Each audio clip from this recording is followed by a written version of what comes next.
Hello प्यारे बच्चों, आज हम लोग पढ़ने वाले हैं 10th क्लास मैथ प्रश्नावली 6.4 उसका 2 नंबर सवाल है एक समलंब ए बी सी डी जिसमें ए बी समांतर डी सी है के बी कर्ण परस्पर बिंदु ओ पर प्रतिच्छेद करते हैं। यदि ए बी बराबर 2CD हो तो त्रिभुजों ए ओ बी और सी ओ डी के क्षेत्रफलों का अनुपात ज्ञात कीजिए। हमें निकालना है ए ओ बी और सी ओ डी के क्षेत्रफलों का अनुपात। ठीक है, तो आइए हम लोग सॉल्व करते हैं। तो लिखेंगे हल। तो हमें दिया है ए बी सी डी एक समलंब है जिसमें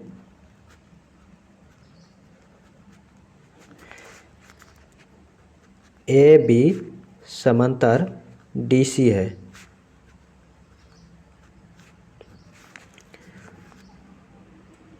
और उनके विकर्ण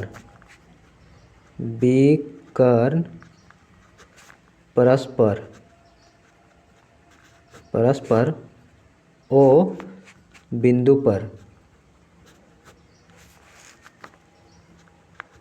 प्रतिच्छेद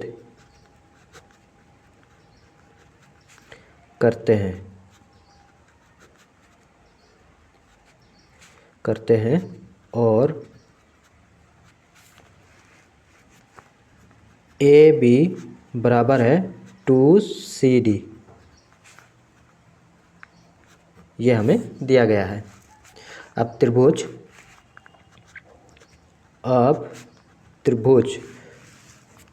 ए ओ बी और त्रिभुज सी ओ डी में देखेंगे जो कोण ओ है, जो ये वाला कोण है और ये वाला कोण दोनों बराबर होगा क्योंकि दोनों शीर्षाभिमुख कोण है। तो लिखेंगे कोण ए ओ बी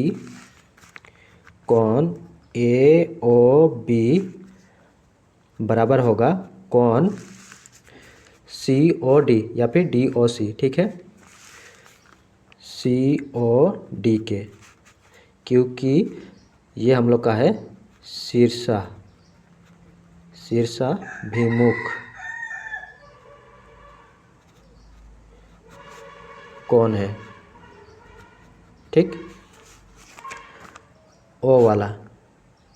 और देखेंगे जो कोण सी वाला है ये वाला और कोण जो ए वाला है ये बराबर होगा। तो लिखेंगे कोण ए बराबर कोण सी के, क्योंकि ये हम लोग का है एकांतर कोण है। ठीक, अब दो कोण बराबर हो गया तो तीसरा कोण भी बराबर हो जाएगा। इसीलिए हम लोग लिख सकते हैं एंगल समरूपता कसौटी से त्रिभुज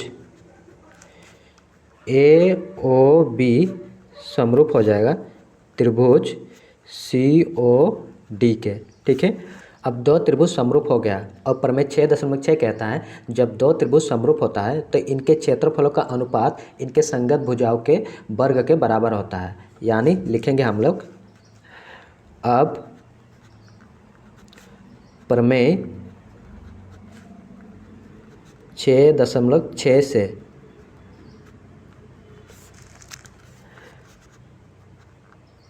त्रिभुज ए ओ बी का क्षेत्रफल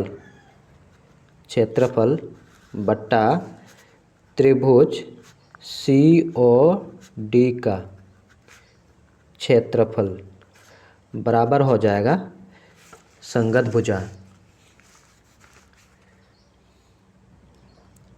ए ओ बी का होगा ये वाला भुजा और सी ओ डी का होगा ये वाला भुजा। ए बी का संगत भुजा हो जाएगा डी सी। ठीक है, या फिर सी डी। तो लिखेंगे ए ओ बी का ए बी और सी और डी का होगा सी डी। ठीक, अब ए बी के स्थान पर क्या लिखेंगे? ए बी के स्थान पर लिखेंगे हम लोग, ए बी के स्थान पर 2CD लिखेंगे। ठीक है, और इसका स्क्वायर होता है 2CD और नीचे CD, इसका स्क्वायर। 2 का स्क्वायर 4 होता है और CD का स्क्वायर और नीचे CD का स्क्वायर हो जाएगा। ठीक है, अब CD स्क्वायर कट जाएगा तो यहाँ पर हो जाएगा 1, तो 4/1 हो जाएगा। और इसको अनुपात में हम लोग लिखेंगे 4:1, 4:1। ठीक है, और ये हम लोग का आंसर हो जाएगा।